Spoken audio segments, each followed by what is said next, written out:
Your next promotion is within your control, and this podcast shows you how to get there. Welcome to episode number 93.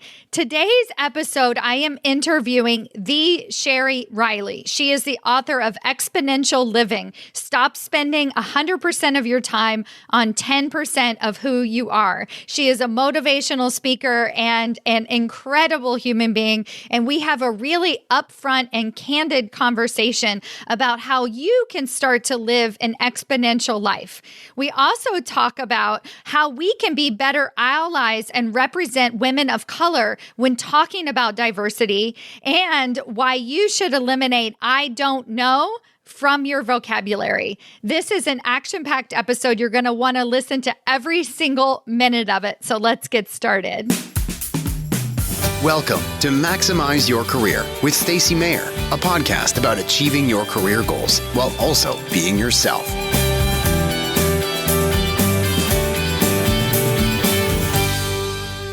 Hello, everyone. Welcome to another episode of Maximize Your Career. I'm your host, Stacy Mayer, and I am super excited to be here with you guys this week. I have a very special guest for you. Her name is Sheri Riley. And I first was introduced to Sheri through one of my clients who you've heard many times on this podcast, Jennifer Fisher.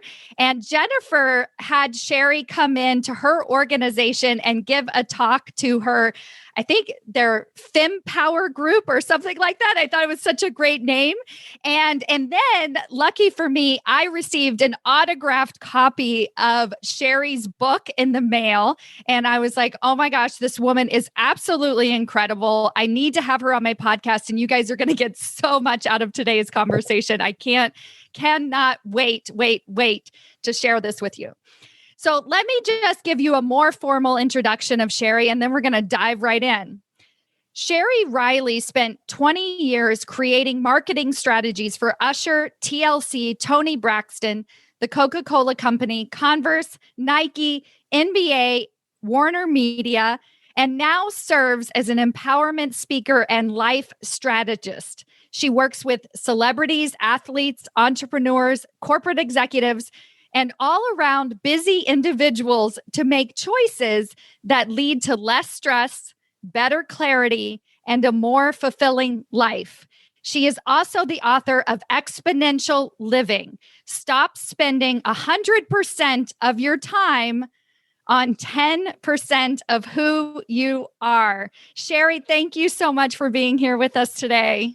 Oh, I'm so excited about our conversation. This is just fantastic. I love this tagline. I think it says so much. So why don't we just start there with what does it mean to stop spending 100% of your time on 10% of who you are? I think I get it, but let's unpack that a little bit. Oh my goodness. That's where it all started, is that tagline. Stop spending 100% of your time on 10% of who you are. And it really applies to anything that is consuming your time. If you are a career woman and all of your time is being consumed with work, if you're a stay-at-home mom, which is a career, and all of your time is consumed with your children, or if you literally are serving in your community and all of your time is going towards that community, but you're expecting 100% of your fulfillment, but you're only working in 10% of who you are. Oh. And that's where the catch is we're spending 100% of our time on 10% of who we are, but we expect 100% of our fulfillment. And we don't understand, why am I unhappy? Why am I always stressed? Why do I have this anxiety doing what I love? Mm-hmm. Here's the thing, because we're doing what we love, but why are we not happy?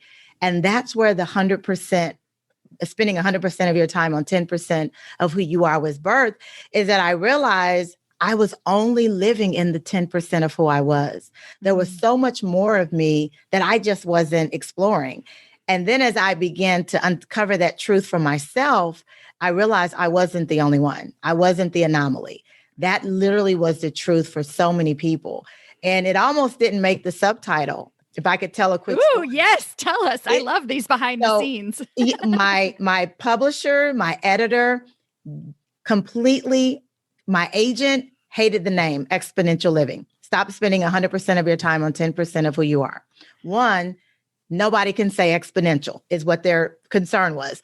No one knows what exponential means. Like it was just so many things that was wrong. And then the subtitle was entirely too long.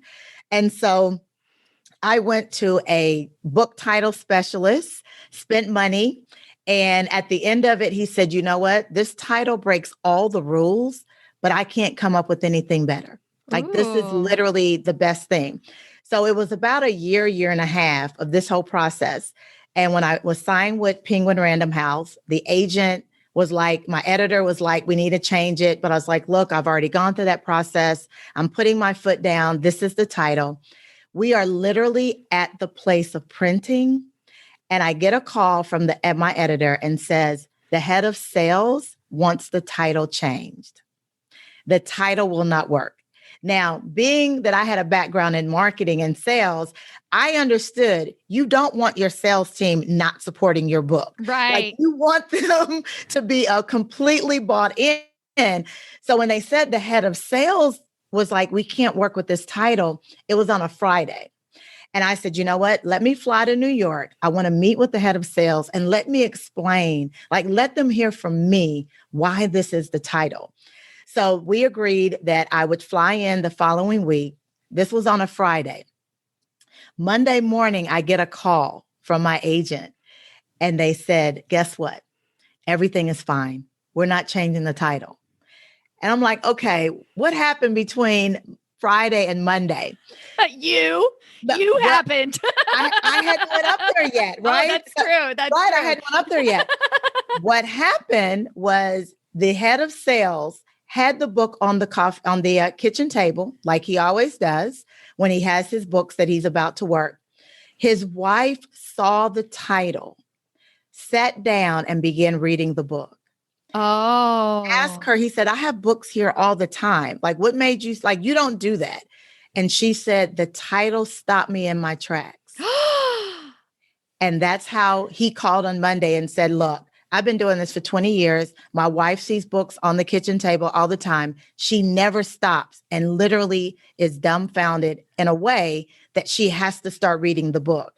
And he said, if my wife stopped because of the title, we're going to keep it. Oh my goodness. That's how we ended up. That is amazing. It is a scroll stopping title, as they would say, right? Like it totally is. And it speaks to your audience. Yes. We have as women to make things happen. Oh, heck yeah.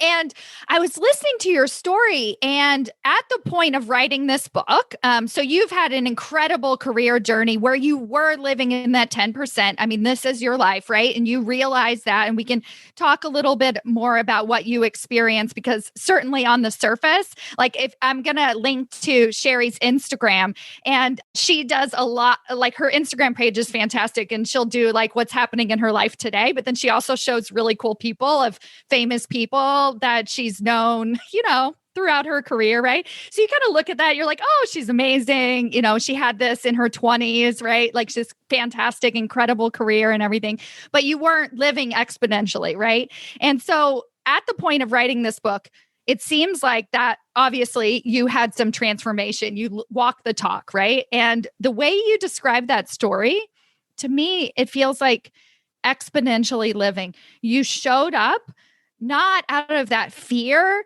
of like, oh, they're saying it's wrong. Maybe it's wrong. Maybe I shouldn't have done this. It's like that's the fear and second guessing ourselves when we're not living, then when we're only living in the 10%, because it's about getting it right or wrong. Right? Yes. And so you were living exponentially, which allowed you to say, I'm going to fly out there on Monday because this is worth it. Yeah. Yeah. And I knew that the impact that we needed was not just to live these amazing lives, because again, like you said, on the surface, we've got it all. We've got the amazing career. We have the amazing spouse. We have these phenomenal children, but we don't have a good life. And what I discovered is I had this great career, but I didn't have a good life. One of my clients who started working with me as her coach, she said, Sheri, I feel trapped in my own life. And so I knew that it was more than just living.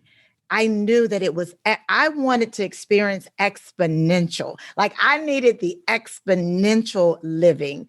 And that's why I knew that that was the title, because there were so many high performers, so many people like your audience that on the surface and on paper, all the boxes are checked. Internally, we're empty. We feel like imposters. We're filled with anxiety, and we're constantly riddled with guilt.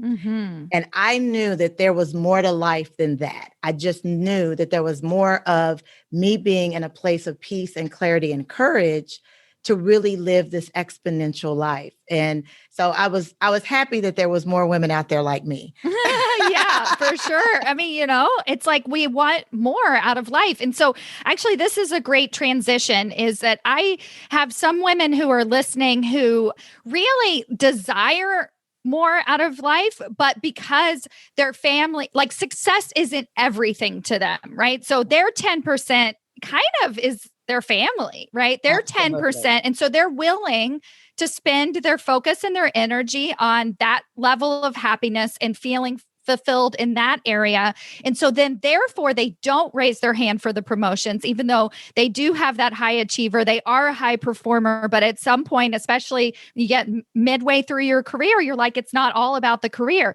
And one of the things that I really admired about your work is that I think you give us a way to go for success, because that's 100%, right?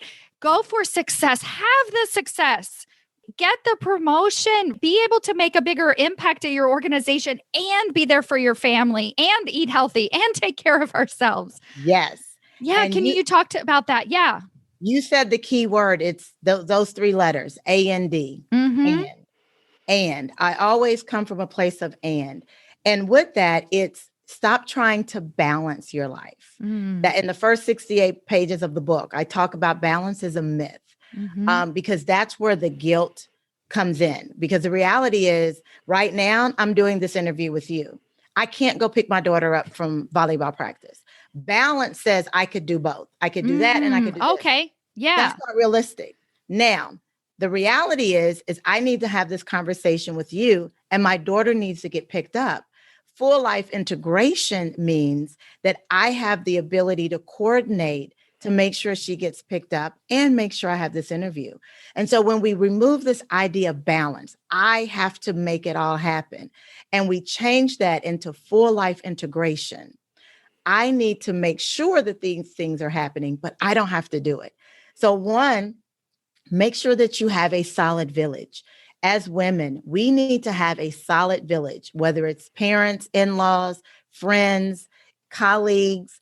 A good friend of mine, her and her colleague worked out that on 2 days a week, one of them would make sure that they picked up the kids from daycare and take them to their home. And 3 days a week, the other mom would pick up the kids from daycare and take them home, because they both worked at the same place. And sometimes the hours were extended. So what do you do to actually create that village? Mm-hmm. One of the main things with that is we have to give ourselves permission to get help. It's okay if we can't do it all, as long as we make sure that it gets done. The other thing is stop feeling guilty for taking care of yourself first. There's a reason that the plane says, put your face mask on first. And what happens is we feel guilty if we make sure that we are taking care of first. So I always tell my clients, instead of thinking I need to take a vacation to recover, recuperate, and rejuvenate, every day, what is the one thing that you can do that's going to allow you to rejuvenate yourself? Mm-hmm. Some of my clients, they say, if I could just take a bath uninterrupted one night a week, that's all I would need. Some clients are like, if I could just read for 30 minutes a day. And so I want all your listeners, what is that one thing that you can do daily that will pour back into you and rejuvenate you and recharge you? So give yourself permission to get help. What is that one thing that you can do daily, or at least do it on a weekly basis, that allows you to pour back into you? And then the third thing I want to share is I want us to be absolutely proud of the Superwoman cape that we wear. Ooh. I want us to own our Superwoman cape, because here's the thing. The Superwoman cape is not one dimensional. It's multi-purpose. So with my Superwoman cape, it allows me to do great things in my career, right? That's my strength and my power. Also, there are times I take that Superwoman cape off, wrap it around me, and take a nap. Right? Sometimes I have to take that Superwoman cape and use it as a handkerchief so I can wipe my tears when I need a really good cry. And there's other times I take that Superwoman cape, wrap it around my head like a crown, and own the authority that I am a queen. So the third thing I want to offer is don't run from your Superwoman cape. Understand that it's a multi-purpose cape that you can use as your power, use as your handkerchief when it's time to cry, use as your blanket when it's time to rest, and use as your crown when it's time for you to own the authority of who you are. Oh my God, I love that story so much. That is incredible. This idea of don't be afraid of your Superwoman, because I have to be honest. I saw 100%. Oh my God, I'm already giving so much, right? And it's like, it seems like a lot of work. And when you talk about balance and not, striving for balance, that's why it feels like a lot of work. Well, how am I going to be there to pick up my daughter and do this interview? How am I going to be able to do and juggle all of these things? But when you put on that Superwoman cape, you trust, you trust your power. Yes.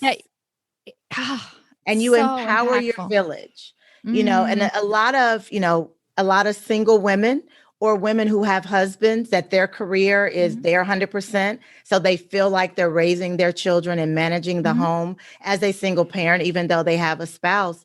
But we have such a power as women to support each other. I can pick up my phone right now and text 5 women that will go and pick up my daughter just like that. And they know they could text me and I'm going to make sure I get their child.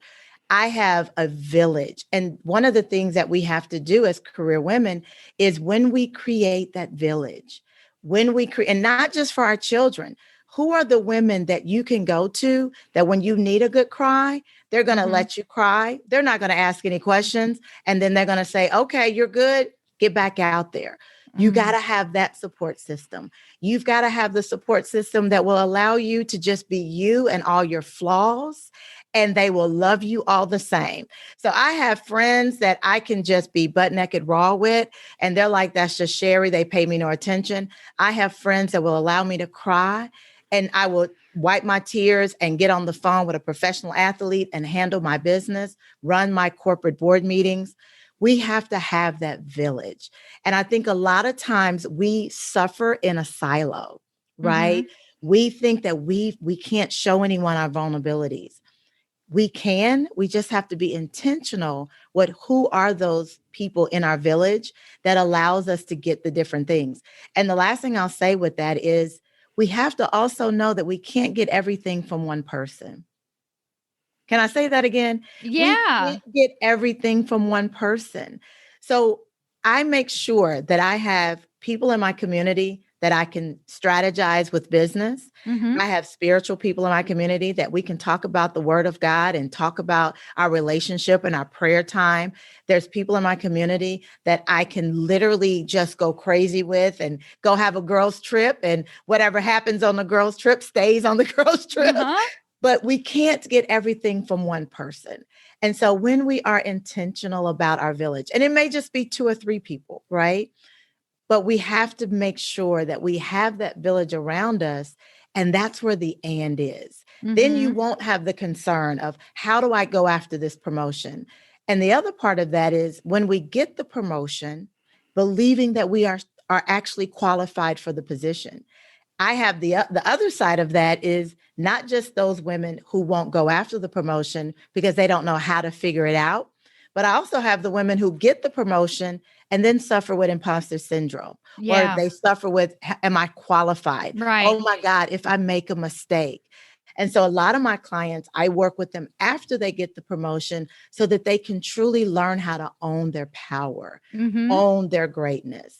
And that's what we talk about with those principles, the 9 principles of exponential living. The very first principle is live in your power. And there's 5 keys that we practice that allow us to own our greatness, which is also being able to understand our vulnerabilities.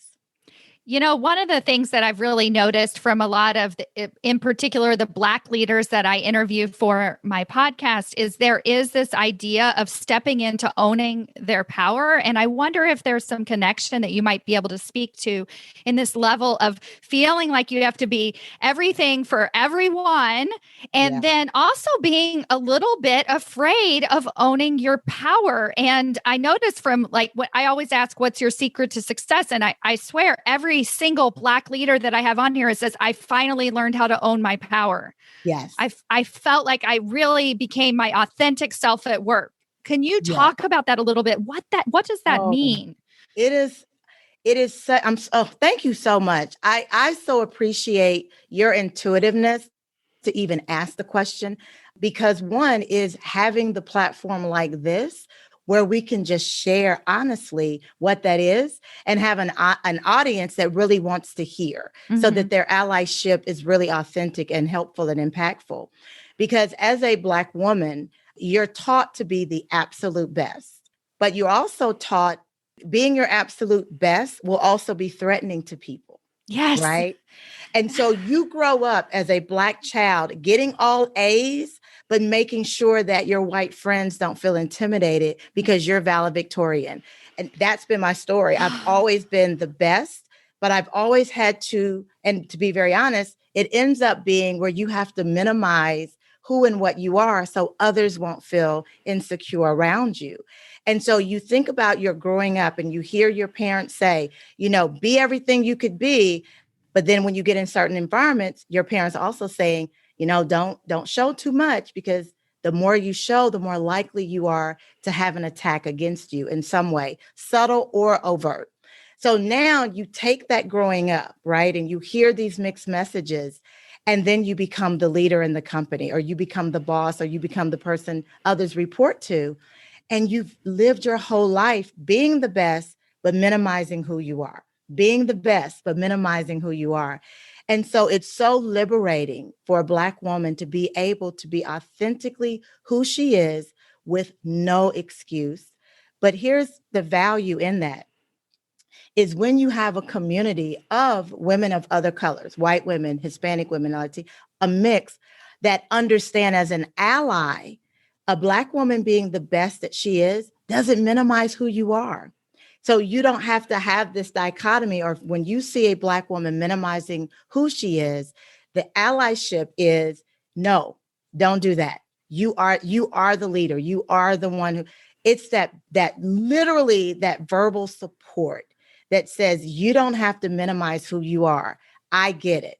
I'm great at what I am. You're great at what you are. And so it's this interesting dichotomy that we continually struggle with. And then also allowing your voice to be heard. I can't tell you how many rooms I've been in where I've been maybe one or two Black women, and I can say something and a white man could say the exact same thing, or a Black man could say the exact same thing, and they will get the credit. Oh, yeah. So one of the things that I will coach my, women, especially women who are coming up in the ranks, I'll say, never take notes in a meeting. Because when you please stop taking notes. Because the moment you take notes in a meeting, that everyone in that room, especially the men, begin to look at you as the note keeper, the secretary, or the person that, can you send us those notes? No, I cannot. And so I will say, I don't care if you got to run to the bathroom and do a brain dump so you can remember. I don't care if you're typing under the table. Do not take notes in the meeting unless other people in the meeting are taking notes, because just that positioning allows your power to be diminished because you're the one taking the notes.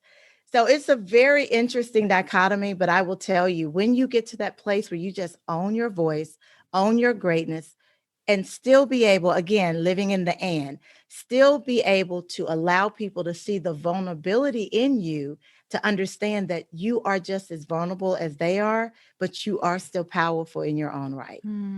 Yeah. Oh, my goodness. That's why, Stacy, you doing this is so important, because most people just don't know. They And have no idea. what else can we do? I mean, you mentioned that like supporting leaders when you see them minimizing their power, like notice it, say something. No, no, no, you're going to do this. You're going to own that.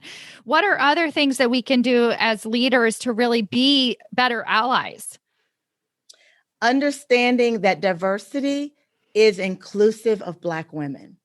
There are so many organizations, female-led organizations, that are working for and towards diversity. But when you look at their leadership, it's all white women. Mm-hmm. When you look at their board, it's all white women.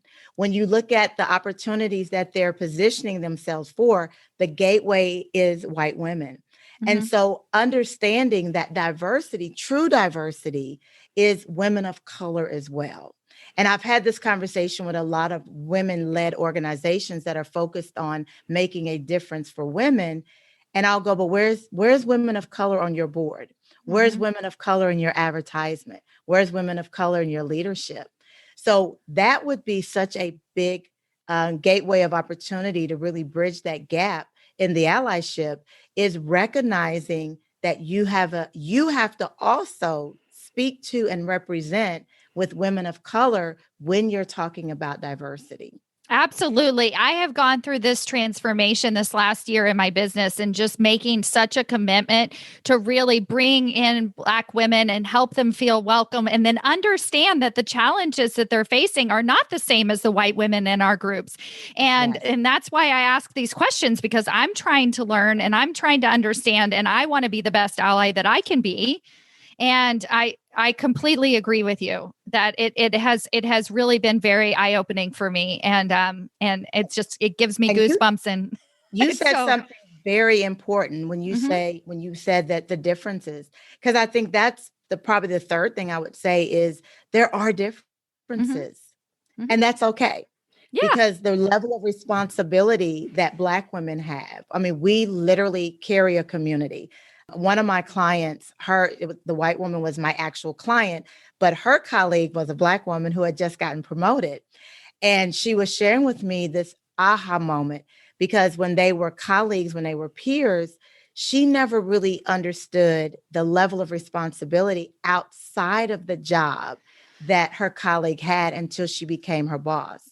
And then when she realized that all of the students, all of the Black students, all of the Black employees were constantly coming to her for insight, for wisdom, for advice, for mentoring, where Mm. she had like 20 others that she was mentoring. So she was doing the job. She had a husband, she had children. So both of them had the spouse, they both had children, they both did the same thing, job. But she was like, Sheri, she had 20 other lives that she Oh was my gosh. constantly pouring into as a Yes. mentor because she had made it to that position in the company.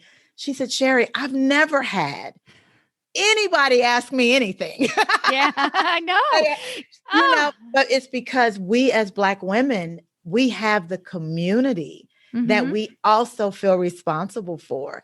And so just recognizing that additional responsibility, I don't want to say burden, but that Right. additional responsibility that we carry.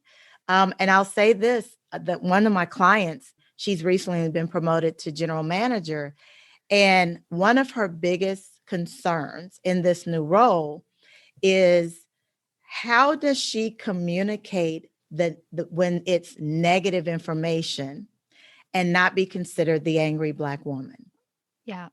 That is a title that we are constantly having to deal with, because in her role, she's going to have to fire people. She's going to have tough conversations with people. And so she's constantly having to think, well, how do I do that and not be considered the angry Black woman? When the truth of the matter is, our white colleagues, they never have to consider that. They can come in and say, look, you are fired. You haven't done the job. You haven't done, and everything is fine. But a Black woman coming in doing the exact same thing, now there's a label that will be placed on her just because of, with all the history we know. So it's those dynamics that when white women understand and can appreciate those nuances and just be a support system. Yes. Oh, I It love makes this all so the much. difference. I have a client who refers to herself very lovingly as the poster child for diversity and leadership at her organization, as being the only Black woman in leadership at her organization. And she talks about that level of responsibility and really owns it. I mean, she loves it. But I also really appreciate that she shares that she does have that level of responsibility, because it allows other people to see, right? Exactly what you're saying, that we're willing to have this awareness around what is going on, and so that we can be allies and we can support and notice that love. It doesn't mean that she doesn't want it, Mhm. but we have to be more aware. Oh my goodness, Yeah. I love this. So I want to go back to the book here for a second. This is a real how-to guide. Like you could take this book, you could highlight it, you could put your post-it notes, all of these things, and have an actual blueprint for exponential living. She tells you exactly what it is. So would you be willing, you touched on this at the beginning of the interview a little bit, but there's a process of three. I know you have the 9 steps, but then there's also these 3 steps of peace and clarity. And can you speak to that a little bit for us so that we can really take Absolutely. something away? Yes. So exponential living is pursuing peace, choosing clarity, and living courageously. And the reason it's pursuing peace is because it is literally a day by day, minute by minute, second by second decision to pursue peace. And what I want people to really understand is peace is not the absence of chaos and struggle and frustration and challenges. Peace is that inner calm, that inner decision that we make, that no matter what's going on around me externally, no matter what I'm dealing with internally, I choose peace. And when we choose peace, when we intentionally choose that peace and that positive mind, it automatically gives us clarity. And I have proven this over and over and over again.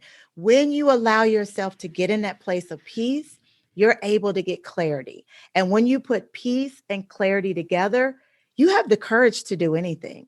And I have found whether it's the hardest decision in the world or if it's just the smallest thing I'm going to try to figure out. When we are chaotic, when we are filled with anxiety, when we are struggling with transition, we're always going to be cloudy and we're always going to minimize our strength and our power. But when we are intentional with peace, which gives us clarity, and when we have peace and clarity together, it gives us the courage, it gives us the strength to make a decision, to not make a decision, to speak up, to not speak up. And so the core of exponential living is pursuing peace, choosing clarity, and living courageously. And the 9 principles that I outline in my book really are the guide that empowers you with that peace, that clarity, and that courage. I just thought back to the beginning of this episode, the story of I'll see you on Monday. I'm willing to hop in. There is, yes, that is peace, clarity, and then the courage to push back, to say, to challenge, to say, let's have a conversation about it. But you couldn't have done that. Mhm. You probably couldn't have done that in your 20s, right? When you No. had success in your career, right? Absolutely not. One of the things that robs us of our power is that anxiety, that Mm-hmm. stress, that second guessing, because Mm-hmm. without the peace, we don't have clarity. And when you are clear on something, it allows you to make decisions. And one of the things I hear all the time is, okay, Sheri, all that's great, but where do I start? Like, just tell Yeah, me where I start. exactly. And I always say the same thing: make a decision. Make a decision. It all starts with a decision. When we decide that I am going to choose peace, when we decide that I am absolutely going to own my clarity, when we decide that I am going to allow myself to grow in an area that I will have courage, it all starts with make a decision. And one Mm-hmm. of the things that I say all the time is we can't say, I don't know. We have to remove those 9 letters, those 3 words from our vocabulary, because the truth of the matter is we always know. Now, Mm-hmm. we may not be ready to make the change. We Mm-hmm. may not be ready to deal with the reality of what we have. We may not be ready to accept the total truth, but we always know. And we don't always know everything. But all we have to do is deal with what we do know. Mm-hmm. So what I say is when you say, I don't know, it robs you of everything you do know. And when you don't focus in on what you do know, that's when you get the anxiety. That's when you get the confusion. And that's when you minimize your power and your strength. So we have to eliminate, I don't know from our vocabulary. Mm, that is so, so good. What do you know? I mean, it can Yes. be very simple. I wonder if you have any stories that you would be willing to share about your own personal transformation and these relationships, because Usher wrote the foreword for your book. I know that you knew Usher from your work way back when, right? You've known all of these celebrities, right? And now you're still working with celebrities and some of the same. Yeah. Right? Can you speak to how, because now you're living this exponential life, you're living for the 100%, how do you show up in these relationships with what I would seem, somewhat intimidating yet powerful people? And then also, how are you treated in those relationships as well? Because you're now living this exponential life. Honestly, the most recent experience is with Macy Barber, who is a UFC fighter. And most recently had a fight on this past Saturday. She's number 14 in the world. She's probably going to move up in the rankings now that she won her fight. But when I started working with her a few months ago, she was coming off of 2 losses and a major injury and literally was just in that place, that sunken place. Mm-hmm. And when I started working with her, the first thing I do with her and all my clients is a peace and a positive mind challenge. How are we going to get the mind straight first? And just fast forward, she won her fight. And she says she has sent me the most beautiful testimonial and talked about how it all started with her learning the power of peace. Oh my gosh. Understanding that it was in that place of peace that she gained the clarity over what her challenges were. And when she gained the clarity over her challenges, she had the courage to make some decisions. And she made some significant decisions over these last few months that put her in a much better position to be the fighter, to be the winner that she really is. And so when I'm amongst those celebrities and athletes, one of the great things is I am what I tell people all the time, Stacy, I am my first and most important client. Like I am literally my first and most important client. And what I get to do is just share what I'm learning and what I'm growing through. And so what people recognize when they come in my presence or they start working with me is the authenticity that I am genuinely living what I'm sharing. It isn't something that I took, and even with the book, I didn't want it to be research and focus groups. I literally lived that journey and worked with others to bring those case studies into the story because I wanted people to know that it's real. Because when I first started this journey, what I heard all the time is peace is not possible. Oh, Sheri, that's not possible. Do you understand how chaotic life is? Yeah, exactly. I'm busy. I'm busy. Do you understand all these kids I'm trying to deal with? And that's why I always say peace is possible. And so they feel that peace. They want that. And then there's a very simple, and I was very intentional. I wanted this to be so simple. My book, I tell people all the time, you've probably heard most of it before. I wanted that. I wanted you to see that it was very doable. I wanted you to see that it was easy. All you had to do is commit. So it's that exchange of, you've got peace. I want it. What do I have to do to get it? Wow. Thank you for sharing that story, because it really hits home that this isn't work that we're doing for ourselves because we're broken. So we see this, celebrity fighter and we're like, she's got it all together and like, this isn't really going to work for her. She needs a deeper level of peace, right? Or there has to be something that's bigger. And you're like, no, this works for everyone. Yes. And it is simple and you can start doing it today. Everyone. And that's what I love. Everyone, from the highest level of celebrity or professional athlete to my 13, 14-year-old daughter, everyone. Yeah. Because it is an internal decision. It is literally a mindset that regardless of what's going on around me, I choose peace. Yeah. I choose peace. You are changing the world, Sheri. This is incredible. Thank you so, so much. Do you have any final words of advice for a corporate leader who's looking to advance her career and feels a little bit stuck right now? And it's like, what do I need to do next before we head out today? I would love to share, and I want to give a visual for your audience, is I want our women to stop literally living off of fumes. And I want us to fill our cup first. So you know how when you're driving and the gas tank is at that E and you're literally like praying as you try to get to the gas station and you're driving on fumes, right? Well, that's what our women are doing. We are living life on fumes. And so what I want us to do, if you can kind of visualize this as a saucer and there's a cup sitting here and there's water pouring into the cup. And the cup gets so full that the water then pours over the rim of the cup onto the saucer. And then the cup is still so full that there's water pouring from the saucer. This is where I want women to serve. I want you to serve from your overflow. Stop trying to serve from an empty cup. Fill your cup so much that the overflow is where everyone else is served. Your work, your community, your family, everyone gets the overflow. And that's how women stop feeling guilty from filling their cup first, is when I give that visual of it's not selfish to fill your cup. Because when you fill your cup and you serve from the overflow, you stop having regret and you stop being resentful. The challenge we have as especially career women is we start being resentful at our jobs. We start being resentful with our spouses. We start being resentful with our children and our community because we're serving from an empty cup. When you fill your cup first and you serve from the overflow, everybody gets the best of you. Right now, you're not giving the best of you. Let me say that again. You're not giving the best of you because your cup is empty. Fill your cup, allow people to then be served from the overflow. And that way you won't be resentful and you're able to give from the best of you. Yeah.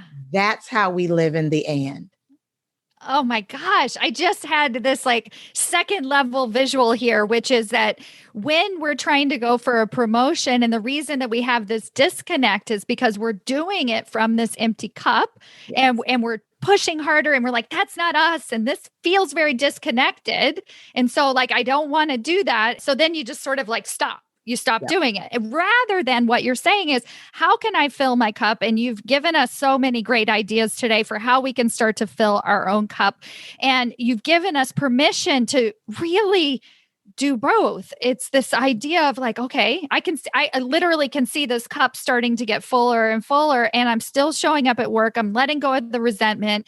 I'm like, oh, now I am going for the promotion or the next level of impact that I want to be making at my company.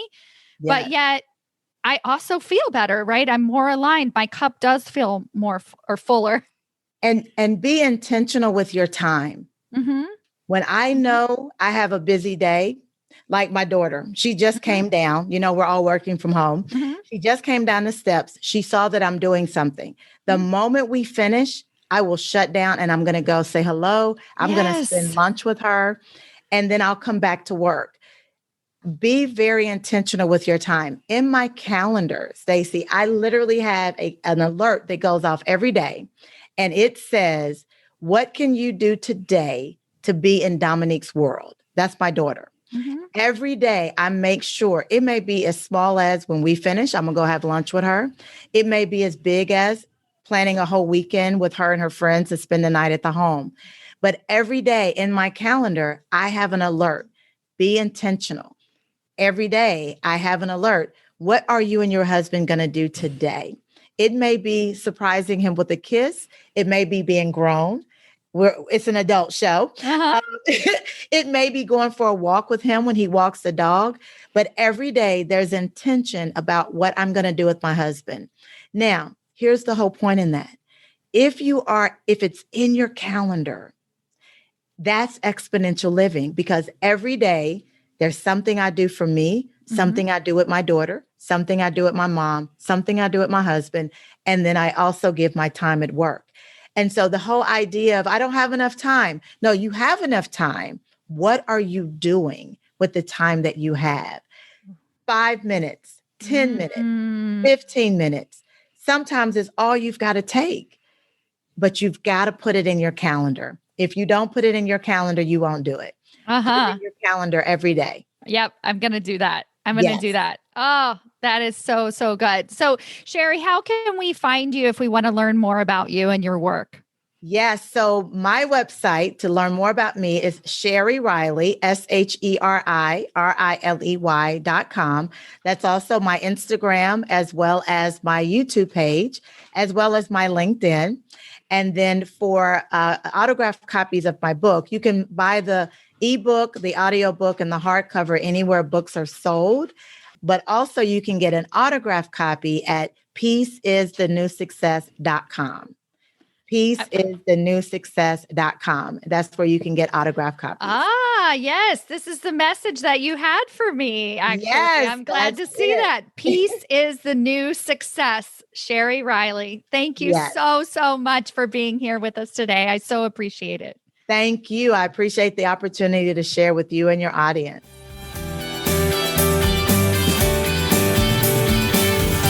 Before you go, I want to make sure you've downloaded my free promotion roadmap. This 7-step guide gives you the exact process that I walk each and every one of my clients through to get them the recognition that they deserve. You can download it for free at stacymayer.com/roadmap. That's STACYMAYER.com/roadmap.